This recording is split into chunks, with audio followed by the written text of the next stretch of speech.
કચારીમાં ડગલા દીધા હોતા ગાંધીએ. એટલે જુનાગઢનો નવાબ જેની કચારીમાં મૂછ માથે હાથ નો મુકાય, દાઢીના કાતરામાં હાથ નો નખાય, આવી જેની જાહો જલાલી.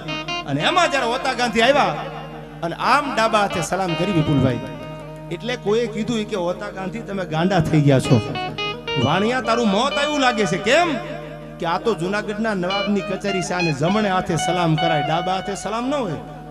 તેથી આ ગાંધીજીના ગ્રાન્ડફાધર હોતા ગાંધી મોહનદાસ કરમચંદ ગાંધી અને કરમચંદના બાપુ એટલે હોતા ગાંધી એને જુનાગઢની કચેરીમાં કીધું તું કે સલામ જમણા હાથે તો હું પોરબંદરના જેઠવાને જ કરું, બાકી તમને કોઈ દી સલામ ન કરું જમણા હાથે. નવાબ એ હાથ તો પોરબંદરની કચેરીમાં જમણો હાથ જમા કરાવીને નીકળ્યો છે, ડાબા હાથે સલામ કરીશ.